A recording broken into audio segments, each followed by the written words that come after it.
is Lily. She is known the world over as Lily Munster, television's favorite vampire mom. How would you like to have to clean 9 rooms in a dungeon every day? She could play comedy magnificently. You know, they just don't make men like you anymore. But hidden beneath the ghoulish makeup was one of the world's most exotic and voluptuous beauties. Thanks for taking an interest. She not only had a face, she had a whole lot of everything else that went with it. Throughout the 1940s and 50s, she mesmerized movie audiences in a series of sword and sandal pictures before starring opposite some of Hollywood's biggest heartthrobs. Off-screen, she had her pick of the most exciting and powerful men of her day. There are very few women that wouldn't have taken advantage of that, and she did. She had a zest for life. I don't know what else I could possibly do for you, Helen. I would describe her as a woman that knows what she wants and gets it. But while her life was a roller coaster ride of extreme highs and lows, Yvonne de Carlo had an enduring will to survive. My mother can be very emotional, and then there's other times where she can really be like a brassy warrior. So, in full payment.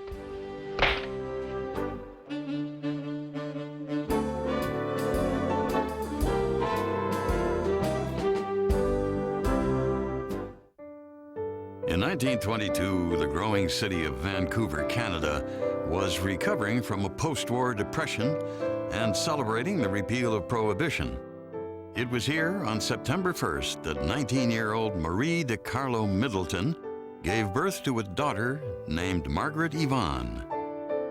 It was a hard birth. Marie was screaming, and she said, "I want a girl, and I want her to be a dancer." And then she said, "If it's a boy, drown it." Margaret's mother had run away from home at the age of 16 to become a ballerina. But after 2 years as a shop girl, she married William Middleton, a handsome, charismatic con artist. He was involved in flim-flam schemes, things like selling phonographs and speakers that were supposedly wireless that weren't. Peggy, as she was soon nicknamed, was only a toddler when her father beat a hasty departure just one step ahead of the law, never to be seen again. With her hard-drinking mother often away with boyfriends, the little girl was left in the care of her grandparents. Her grandmother, who was Presbyterian and very prim and proper, and then on the other hand there was Marie, her mother, who liked to have a good time. So she was brought up in a dual atmosphere, one of a grandmother who's very pristine in many ways, very conservative, very moral, and then her own mother, who was defying all those standards. Peggy found security with her emotionally distant grandparents, but she desperately craved attention. The pretty child had inherited her mother's lively personality, and when she entered grade school, she found that her powerful singing voice brought her the recognition she longed for. From a very young age, Peggy had a very full-bodied voice, and she went from singing at little things at the family table to doing little performances at school. Although Marie recognized Peggy's talent for singing, she had decided long ago that any daughter of hers would be a dancer. Yvonne really wanted to be a singer. She had a lovely voice, but her mother was focused on dancing because that's what she liked. So she decided to transfer that ambition to her daughter, and she actually forced her to take dance lessons. She was convinced Yvonne was going to be something and did everything in her power to make that happen. After several years of study with a local ballet teacher, Peggy was stunned when her mother announced that they were going to Hollywood, where opportunities for dancers were sure to be plentiful. But Los Angeles was not the land of broad beaches and palm trees Peggy had imagined. They moved into a cheap downtown apartment, and Marie took what work she could. Marie would get a job, since she wasn't trained in anything, usually as a waitress, but being very unconventional and disliking schedules and a good time was better than working, very often she'd lose her job. Peggy enrolled at LeConte Junior High and began daily ballet lessons at the Fanchon and Marco School of Dance. But within months, she was uprooted once again when her visa expired. It was the first of 3 disruptive round trips between Canada and California that Peggy would make over the next few years. Though her academic education was erratic, her dance training continued uninterrupted. But it was becoming increasingly clear that Peggy's body was not supple enough to withstand the rigors of ballet. When Canadian dance teacher June Roper steered her in a new direction, Peggy was both grateful and relieved. June Roper proved to be almost like a surrogate mother. She really took a fascinated interest in Peggy. She saw that this girl not only was very pretty, but that she really did have talent. She was the first one to say to her, "Peggy, let's not think in terms of ballet so much. Let's think in terms of other types of dances that you could be doing." The following year, Roper arranged for Peggy to appear at the Orpheum Theater as a hula dancer in the whimsical Waikiki Revue. By age 17, Peggy had blossomed into a shapely young woman and began to envision herself as a glamorous showgirl. When a new nightclub, the Palomar, opened in Vancouver, Peggy finessed her way into a week-long booking. Hoping to present a more sophisticated image, she combined her middle name with her mother's maiden name. In 1939, Peggy Yvonne Middleton became Yvonne de Carlo. Months later, Yvonne and Marie returned to Hollywood. But by now, her mother was all but unemployable, and the teenager was beginning to feel the weight of responsibility. Desperate to advance her career, the striking 18-year-old entered the Miss Venice beauty contest. It's Bathing Beauty Day at Venice, California. The beauty contest is held on a Venice pier every year to select winners to compete in the Miss America contest at Atlantic City. Among the beautiful girls for fame and fortune is Yvonne de Carlo. After the Miss Venice Pier contest, both Marie and Peggy felt super confident. Now they said, well, here we are in Hollywood, so now it's time for us to try some club work. So one of the first places they tried, which was one of the more prominent clubs, was Earl Carroll's club. But when she refused to allow Mr. Carroll to examine her bare breasts, as he did with all his auditioning performers, Yvonne and her mother walked out of the nightclub and headed down the block to another popular night spot, the Florentine Gardens.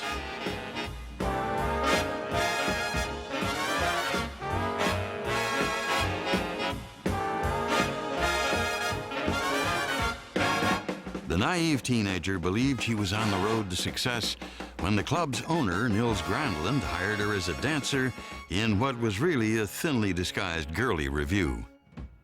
She comes out in the 7 veils and little by little discards them till she's down to a couple of pasties and a G-string. A guy in a gorilla suit comes out, picks her up, throws her over his shoulder, and takes her off the stage. I know that it was burlesque, and I know that Marie was there. And she would go to the audience and say, "Applaud for my daughter louder." All the Hollywood wolves, as they say, the single guys went there. On any given night, you might see Errol Flynn or Henry Fonda, Burgess Meredith. These are the people that Yvonne eventually met. Yvonne realized that her sensuality brought more than money. It brought the kind of attention that she had hungered for since she was a child. But as Yvonne entered more sophisticated social circles, the lessons she had learned from her puritanical grandparents were not forgotten. She was kept innocent, if you can believe this, because her grandparents were very austere people, and so she was preached to. They were very strict with her. In 1940, Yvonne was proud to be featured in a musical short known as a soundie.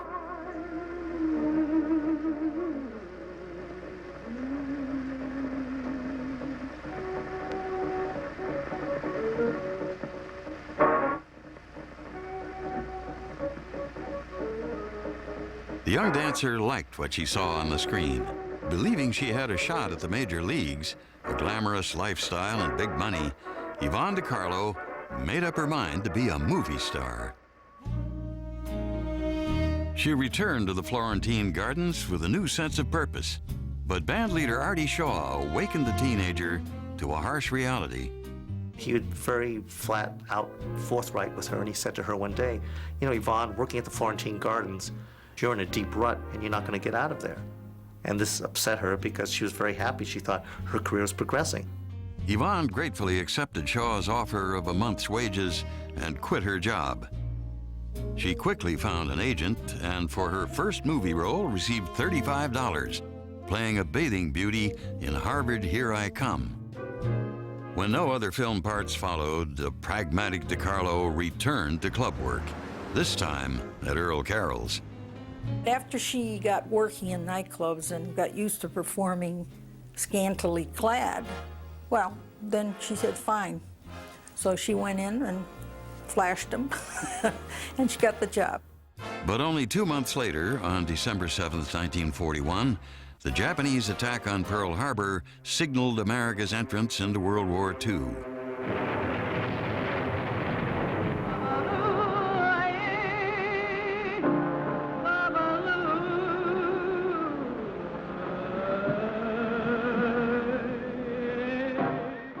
Yvonne joined Hollywood's biggest stars, performing in morale-boosting USO shows.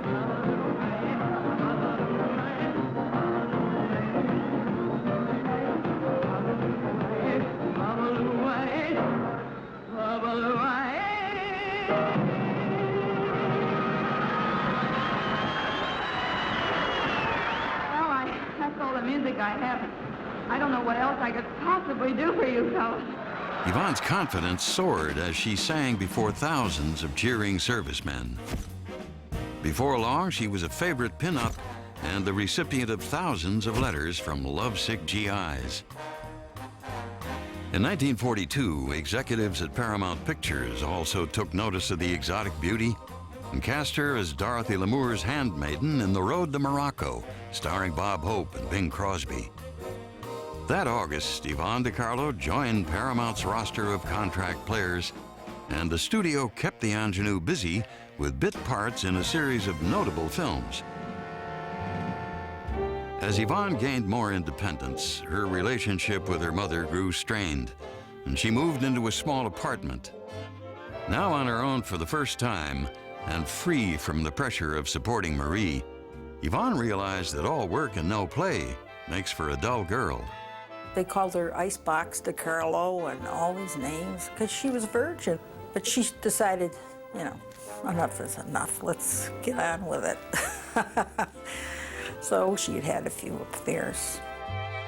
In 1944, Paramount decided to cut down their number of exotic actresses, and the 21-year-old starlet was unceremoniously dumped. But Yvonne DiCarlo was no stranger to hard times. She had come too far to give up now, and if she had learned anything from her mother, it was that tenacity pays off. In 1944, Yvonne DiCarlo's brief tenure at Paramount had ended with a whimper. But when producer Walter Wanger cast her as the lead in his Technicolor Western, Salome Where She Danced, Universal Pictures wasted no time in signing the starlet to a $350 a week contract. Billed as the most beautiful girl in the world, Yvonne did not disappoint. If you are quite through robbing these poor people, I would like to go on with my dance. That's what they came here for and paid for. Go ahead, lady, dance.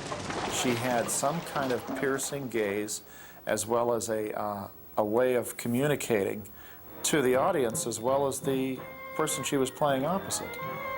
And there was a magnetism there and a mystery.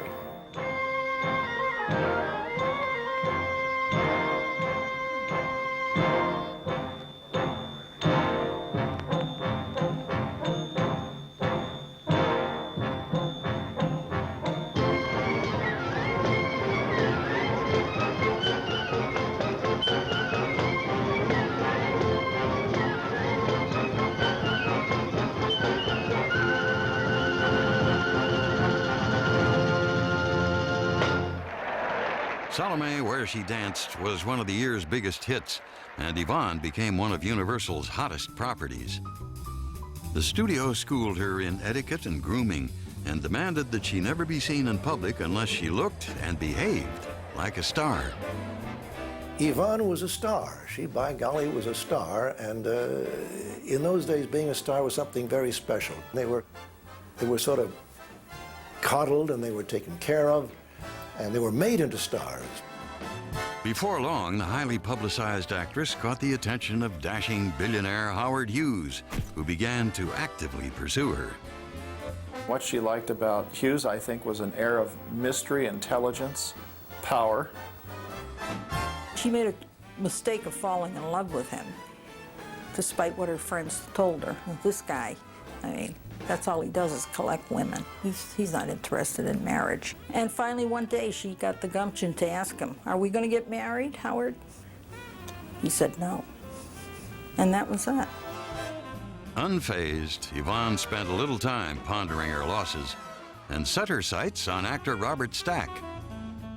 She had an ideal man in her mind. Tall, blonde, blue-eyed, handsome, and he fitted the mold more than anybody she had met to that point.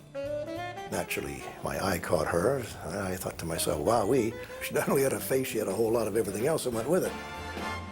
Before long, the two were an item, enjoying the dazzling Hollywood nightlife, as well as days spent outdoors, swimming, riding, and shooting. She was a combination of things. She could dress to the nines and look like a Grace Kelly, or she could slop around in old blue jeans and look like Annie Mae, you know. As a matter of fact, I gave Yvonne a gun. I gave her, it was a little Winchester pump, a little .22, and she was a good little shot. In 1947, Yvonne set the screen on fire with her seductive dancing in Song of Scheherazade. Hi, that's fast. It sounds like a bee or something, buzzing around a bumblebee. Free, happy, not a care in the world. God had given her a whole lot of really good things, and it didn't take a genius with a camera to make her look like what she looked like. And also, she had a terrific figure, and you stick her in those desert pictures where she's wandering around and all the guys are drooling. But despite the compatibility she shared with Robert Stack, Yvonne was not content to be a one-man woman. By now, she was a glamorous sex symbol whose face was recognized the world over. And in 1948, Carlo became a member of the international set when she began dating His Royal Highness Prince Abdorreza Pahlavi of Iran. I would say she was a very emancipated woman, much more so than most of the other Hollywood actresses, because she dated quite a bit. If somebody is rich and famous at a party, the two of them would naturally gravitate because she was very pretty, so she could pick who she wanted. The on-again, off-again affair with Pahlavi, which spanned 5 years, was a confection of lavish spending, glamorous parties, and wild adventure. During this period, Yvonne made time to star in a series of popular films which required little of her acting ability. But in 1949, Yvonne found a role she could sink her teeth into when she was cast as Anna, a two-timing schemer, opposite Burt Lancaster in Crisscross. How did it happen? How did I get all mixed up? I didn't know, Anna. I didn't know. I'm scared. They're killers. I can't even sleep. Look the way he treats me. This was the very first film that she was given a chance to do a dramatic part. And this was a departure from her normal kind of a picture. First of all, she looked entirely different. They lightened her hair. They gave her kind of a rough edge. You loved me. Love. You have to watch out for yourself. That's the way it is. I'm sorry. What do you want me to do? Throw away all this money? Just don't know what kind of a world it is. Well, I'll know better next time. I'm sorry I can't be like you. I'm not like you. I wasn't born that way. Yes, you're right. I am different. I never wanted the money. I just wanted you. I'm sorry. I can't help it. I'm sorry. Crisscross was a success, and Yvonne received her first solid reviews as an actress. In her next project, The Gal Who Took the West, she not only walked away with the picture, but a new fiancé, handsome stuntman and actor Jock Mahoney. But this time, something was different. Yvonne could envision a future and a family with Mahoney. In 1949, the couple became engaged, and Yvonne was elated to discover that she was pregnant. But in her first trimester, she suffered a miscarriage and fell into a deep depression. Her relationship with Mahoney deteriorated, and when she caught Jock cheating on her with actress Margaret Field, Yvonne called off the engagement. The 27-year-old decided it was time to reevaluate her life and her career. After the success of Crisscross, she had expected better roles, but the studio was offering more of the standard fare. I think she was limited simply because that's the way the studio business worked. She could go in there and say, look, I want those Helen Hayes parts. And they say, honey, the money comes from what you're doing. Take your clothes off and show us, you know. So that's the way the studio business was then. In 1950, when Universal executives balked at Yvonne's demands for more challenging parts, she refused to renew her contract. Though her first films as a free agent were disappointments, in 1953 her luck changed when she was cast as Alec Guinness's Moroccan wife in the comedy The Captain's Paradise. She was playing opposite Alec Guinness, who was in no small measure a very good actor. He had reservations, though, about having a Hollywood glamour girl as a co-star. But interestingly, after they played the first couple of scenes, he actually hugged her and he said, oh, I'm so glad to find out that you're talented. I want to stay home nighttime sometimes, give you slippers. But you silly man, all you want to do is go drinking, dancing, swimming, making love. You make yourself absolutely ridiculous. Did you say I made myself ridiculous? Yes. He really enjoyed working with her. I mean, they had a couple of dance scenes. She had to teach him how to mambo, and he really came to respect her.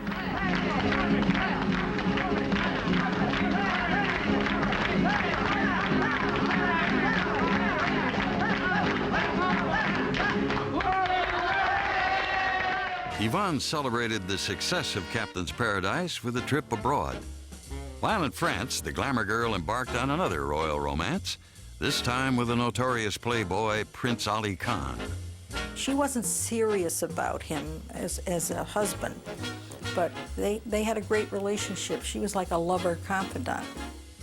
By 1954, the actress was successfully changing the course of her career, and she had her pick of the most eligible men in the world. At 31, she was the belle of the ball, but how long could the party last? Yvonne de Carlo was about to find out. In 1955, Yvonne de Carlo made it to the A-list when Cecil B. DeMille cast her as Moses' wife in his epic film The Ten Commandments, starring Charlton Heston. That same year, the 33-year-old began dating widower Bob Morgan, a rugged actor and stuntman she had met on the set of an earlier film. I was told by Yvonne was that it was like an animal attraction, but I think there was something about Bob's free spirit and rough character, you know, the cowboy, the simple man. In Bob Morgan, Yvonne believed she had finally found a man who truly loved her. And on November 21st, the two were wed in Reno, Nevada. She said once she was married, she knew there was going to be an end to freedom and that you got married and you stayed married. But she knew that it was the end of a certain kind of independence. The following July, Yvonne gave birth to her first child, Bruce. With the addition of Bob's 8-year-old daughter, Barry, the perennial playgirl suddenly found herself the mother of two, a role for which she was totally unprepared. I think my father was putting demands on her to be something that she had never been before and never been taught how to be, and had no clue, basically, how do you be a mother? In October of 1956, The Ten Commandments was released amid a frenzy of publicity. Yvonne was in the spotlight, with Bob eclipsed by his wife's celebrity. This is a guy that had some kind of authority over men in the war as a pilot, and there was a sense of status. Now he was walking behind a movie star. The photographers are unfolding her, and you can see him walking behind, and you can see the look on the face, and it's not happy. But Yvonne was thrilled with the direction her career was taking and believed her star could only rise when she was cast opposite Clark Gable in Band of Angels. In the post-Civil War drama, DeCarlo played a high-born woman of mixed race sold to a white slave trader. You know, that's a very becoming frock. We are putting some style in this old house, aren't we? Don't talk to me about this house. I hate it. And I hate you. I thought you had some decency, but you haven't. Setting that pet overseer of yours to watch me. I like the chapeau, too. I bought it to run away in, you hear? I was about to get on a steamboat if it hadn't been for that row-roo. Well, this slave's not gonna do you any good, massa, because I'm getting out of here come hell and brimstone, and you'll never see hide nor hair of me again. And you better tell that man to give you back your $5,000. Unfortunately, Band of Angels left many critics cold, and Yvonne returned to the type of B-list adventure films that had once been her bread and butter. But with the recent popularity of more sophisticated adult-themed pictures, DeCarlo's movies were beginning to seem passé. After the birth of a second son, Michael, in 1957, the Morgan household numbered 5, and with Bob's earning power far below that of his wife, money was tight. Over the next few years, the veteran actress worked non-stop. She appeared in nightclubs, released an album of popular songs, and guest starred in such television shows as Playhouse 90 and Adventures in Paradise. I guess I owe you something. So, in full payment. As I said, tough and funny. Hugo. Yes? If I didn't hate you, Yes? I'd love you. With her hectic schedule, Yvonne depended on her mother to help with the children. But still, she found it difficult to balance her career with the demands of motherhood. You don't apologize for being an actress that has kids. You do it, and you make the best of it. Here's the thing. Stage moms and star moms may be many things, but if a person tries their best, what more can you ask for? Yvonne was also struggling to maintain her relationship with Bob, which was beginning to show signs of strain. You know, he played golf a lot. I'm sure she wanted time with him. I think they both tried to control each other, and it just wasn't happening.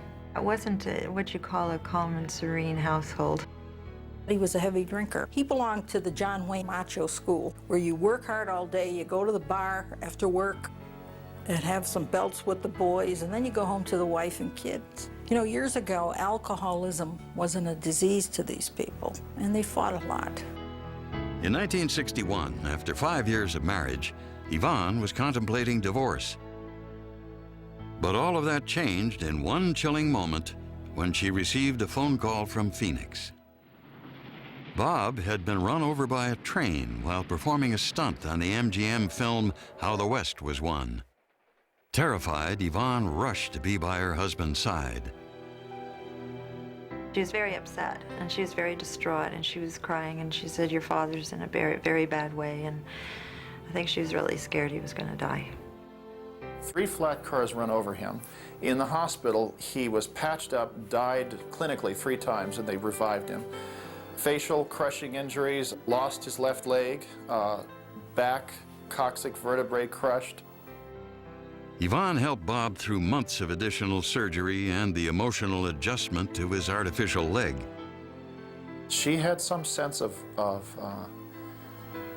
loyalty to what she committed to, and I very much respect her for that. And she stayed out of work for a while to take care of him personally. But MGM assumed no responsibility for the accident. Feeling they had no other recourse, the Morgans filed a $1.4 million lawsuit against the movie studio, claiming Bob was permanently disabled through the negligence of the film's assistant director. It is one of the most tragic stories in the whole world, this magnificent athlete being crippled by an idiot. The studio would not allow anyone to back him up in the lawsuit. From what I heard, said anybody who backs him up and testifies for him will be fired. The couple was emotionally and financially devastated when all attempts to sue MGM came to a dead end, and Yvonne was forced to mortgage their house. Recognizing her plight, in 1963, friend John Wayne offered the 41-year-old actress a role in his film McClintock, in which he played the Duke's lusty housekeeper.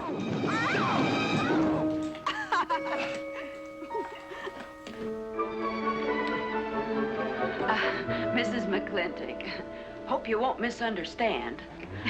It's the first 100 women sitting on his lap that I misunderstood. Number 101 is quite simple. I waited up to talk to Mr. McClintock. I wanted to tell him I was quitting. You see, Sheriff Lord has asked me to marry him, and... Oh, congratulations. I don't want to seem prudish, but if you are going to marry Sheriff Lord, it seems to me that you're sitting on the wrong man's lap.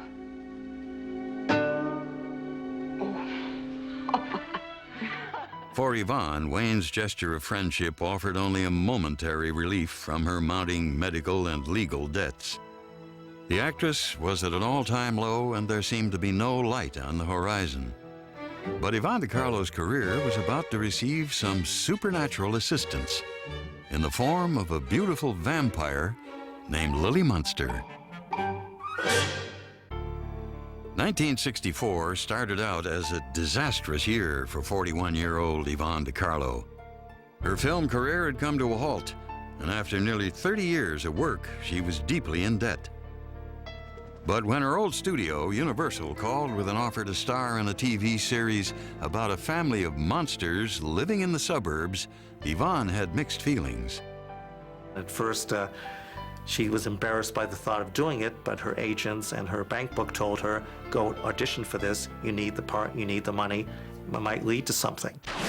The Munsters debuted on September 24th, 1964, with Yvonne playing Lily Munster, a century-old vampire and matriarch of a ghoulish household. Also starring in the series were Fred Gwynne as Lily's Frankenstein-style husband, Al Lewis as Grandpa, her vampire father, Beverly Owen as the blonde, blue-eyed family misfit, and Butch Patrick as her werewolf son. Oh, you be a good boy. See? Mommy sewed the ear back on your woof-woof. Fred and I heard that they had hired Yvonne Carlo. Being from New York, we barged in. What do you mean? She can't, blah, blah, blah. And we were wrong. We were wrong, Fred and I, because she was marvelous in the show. The series was a monster hit, and when Pat Priest stepped into the role of Marilyn, the show's popularity only continued to grow. Yvonne brought a unique quality to the character of Lily, making her the perfect TV mom. I think of Yvonne as being kind of a vampire version of Donna Reed. Eddie, you should spend Saturday afternoons at home doing something more wholesome, like digging up bones in the backyard with Spot. All of her gestures, you know, with her hands, all the wonderful little unique things that she brought to that part. Those things were natural to Yvonne. They're not to anyone else. Tut-tut, Mr. Brastoff. The star loved indulging in the broad comedy and lively banter that made the relationship between Herman and Lily Munster sparkle. Herman, what are you doing here? Oh, Lily. Well, you see, If that's my husband, get rid of him. Lily, you may not believe this, but I'm Secret Agent 702. Herman, you may not believe this, but I'm Sonny Liston. Come on, Marilyn. To transform herself into the ashen-faced vampire, Yvonne shed her glamorous image and endured 3 hours in the makeup chair every morning before putting in a 12-hour workday. You know, that was pretty hard to shine through all that makeup that she wore. Not only did she have to have her face and her neck and out toward her shoulders made up, but her arms had to be made up because they were bare. You know, you'd get headaches just from the weight of all that hair. It was not easy. But it was worth it for Yvonne, who was enjoying the attention of a whole new generation of fans. This you've got to see. The Munsters at Marineland. Munster mania was everywhere. There were Munster lunch boxes, hand puppets, and board games, personal appearances by the entire cast, and a customized Jaguar Mark X for Yvonne to drive around town. But just as the actress's career was returning to stable ground, the novelty of the Munsters began to wear thin. During the show's second season, the ratings began to sag. In 1966, Yvonne agreed to co-star in the color feature film Munster Go Home, which was intended to renew interest in the television show. Herman Munster inherits a fortune and a castle full of homicidal relatives. Allow me to present my wife, Lily. Pleased to meet you. And Grandpa? Oh, quiet, Father. I'm trying to think. It's frightfully funny. But by the time Munster Go Home was released, the series was already canceled, and the actress was looking for her next paycheck. For Yvonne, the pressure to support her family was intense. I believe that Yvonne was like Atlas holding up the world in terms of financial support of other people. Holding up an entire family as she did was an amazing thing. I wish somebody could have come along and shaken her and said, don't support everyone and don't let anybody make you feel guilty about this or that. By now, Yvonne's relationship with Bob had become intolerable, and she needed an escape from the home that had become a battleground. Over the next few years, the actress kept busy by appearing in a series of low-budget films and traveling on the dinner theater and nightclub circuit. By cashing in on her movie star persona and still marketable name, Yvonne successfully managed to avoid the typecasting that plagued her Munster co-stars Fred Gwynne and Al Lewis. In 1971, she made her Broadway debut as Carlotta, a down-on-her-luck former showgirl in the Stephen Sondheim musical Follies. Good times and bum times, I've seen them all, and my dear, I'm still here. Plush velvet sometimes just pretzels and beer, but I'm here. I've run the gamut, A to Z, 3 cheers and damn it, c'est la vie. I got through all of last year, and I'm here. I'm Still Here became her anthem. And her singing of that song and being in Follies, where she got great reviews, became one of her great show business successes.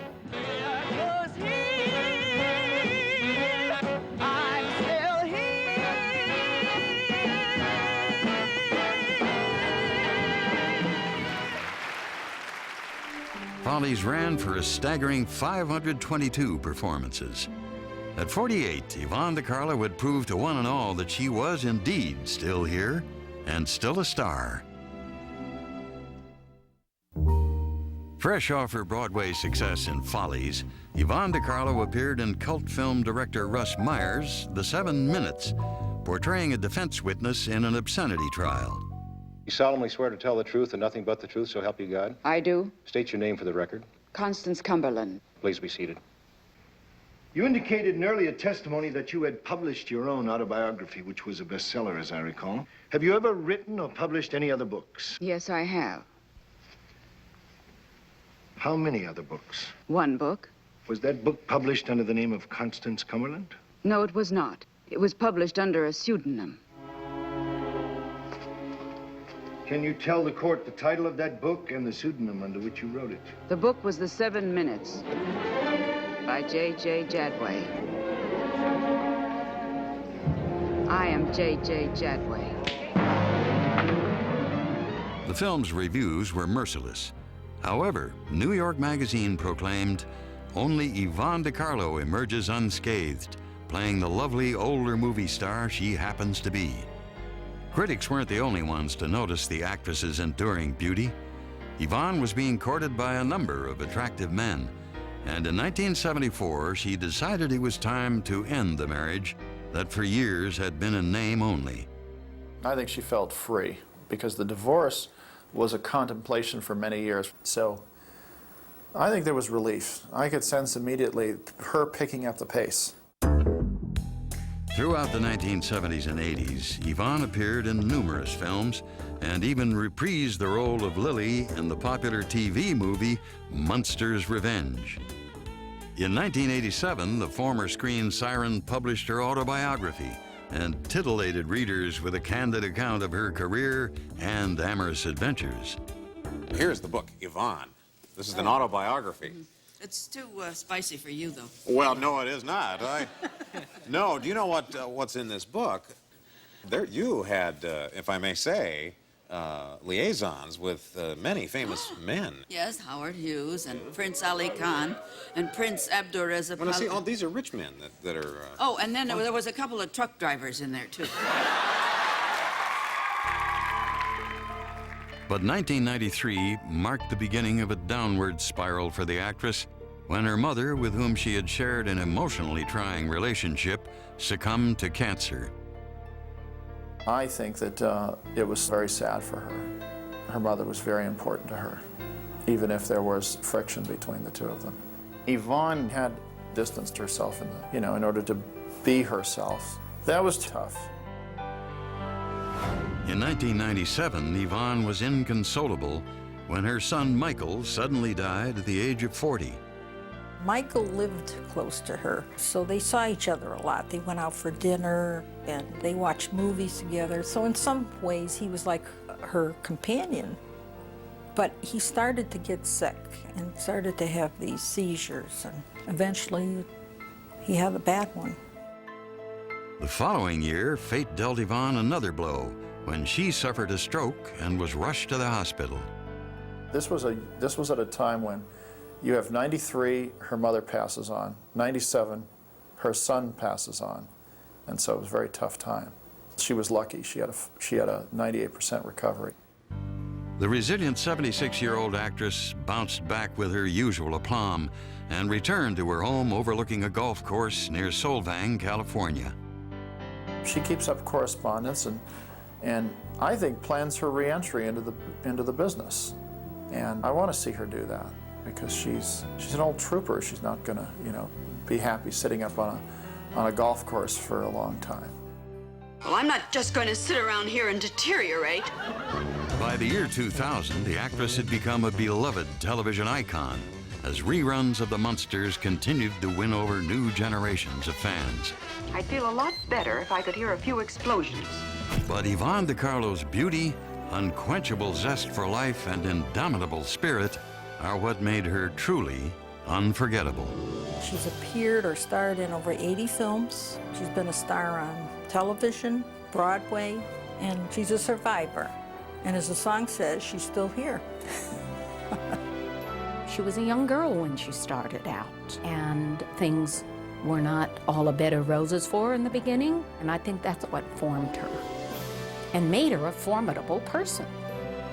Lately I asked her, was it destiny, luck, or preparation, or what? And she would narrow her eyes and say they're all the same.